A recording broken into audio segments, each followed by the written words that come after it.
Hi, it's me, Zaphod Beeblebrox, the British Tech Guru.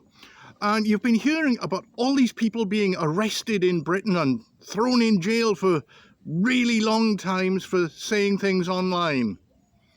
Well, there is a way around that, a way of not being arrested. And that's not just not to say anything. That's the easy way out. I'm staying out of toxic places like Facebook is a pretty good idea because there's never anything posted on Facebook that isn't entirely toxic. It's a very toxic environment. The best way to stay out of jail, apart from having expensive barristers and whatnot,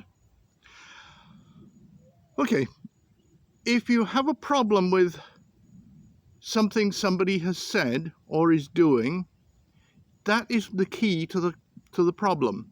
You're having the problem with what they're saying and doing. You don't have a problem with them themselves.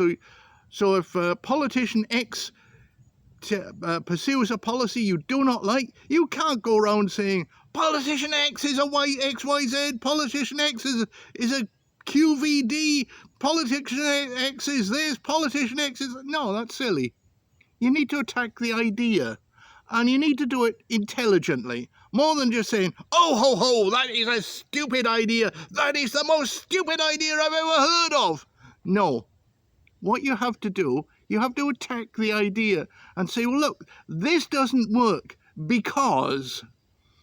And then say, but if you did this instead, then it would work better.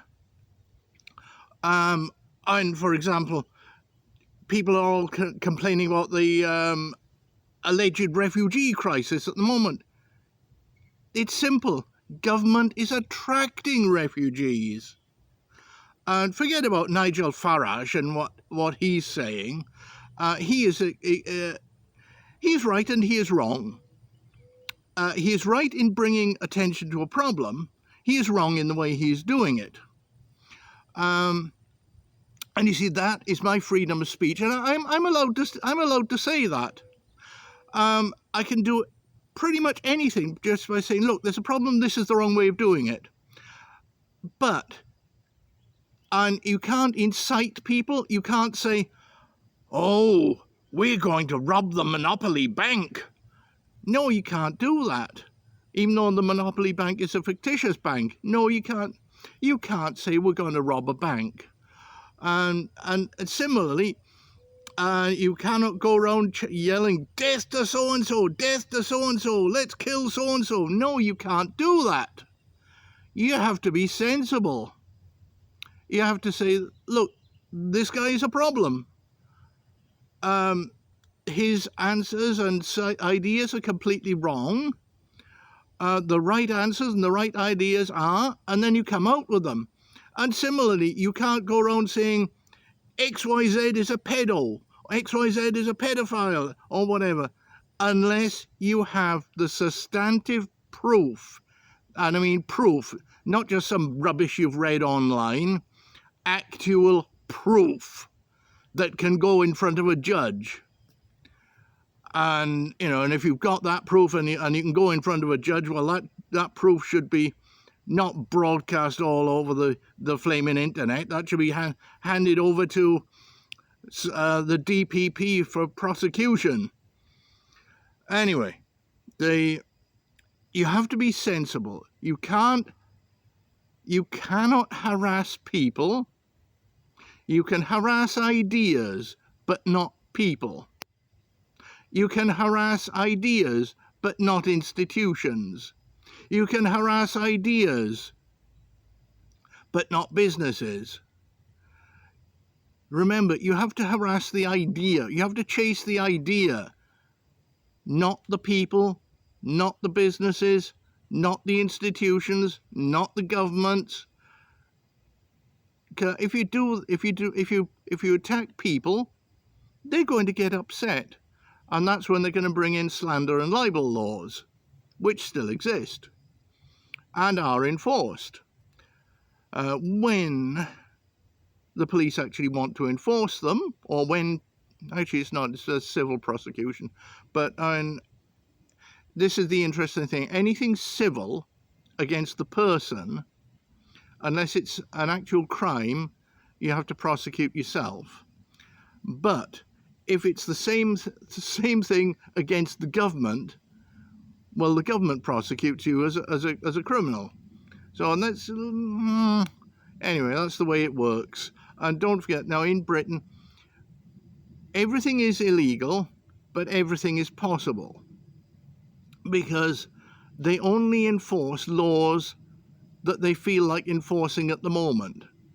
They don't enforce all laws all the time, every day. They just enforce flavour of the month laws, which is really, I don't understand it. It's nuts. I'll give you an example. I and a group of people were cycling down a cycle path, and we were attacked by a guy on horseback. In fact, two guys on horseback. And I got off the cycle path and into the bushes where the horses would not follow. And the police were called, and the police came and rounded up the two horse riders. It's not hard to find two horse riders, not in that area. Anyway, because there are only two of them, likely to be riding them. Anyway, the police then came and visited every single victim and persuaded them that although these two villains had lengthy criminal records, that they were going to tot up the offences and then add it to the next prosecution. Well, yeah, right. In other words, they did not want to be bothered with a prosecution. So that is why some of the criminals get away scot-free, and that's why those criminals got away scot-free. And I felt uncomfortable about it because I got out the way. Now, the people that should have pressed for prosecution was the guy that got hit and had blood pouring from his head. But the police did not prosecute, and they should have. But that is the nature of law and order in Britain. It's flavour of the month, very much flavour of the month, and what the police feel like prosecuting and what they're directed to prosecute. And you have to be careful of that, and you also have to be careful not to attack people, institutions, or government. You can attack ideas, but ideas only. And you can say that is a stupid idea, but while you can do that, you're just a heckler. You need to get away from heckling, and away from rabble-rousing, away from incitement, into positive ideas for change. And you cannot say that the motor car is the most stupid idea in the history of mankind. No, you can say, well, hang on, motor car is a good idea, but this is a better idea. And then you have to demonstrate your better idea. And people will listen. People do listen to sensible arguments. They don't listen to emotional rhetoric and emotional outbursts. So, yeah, follow those rules, and you should be relatively safe online in Britain.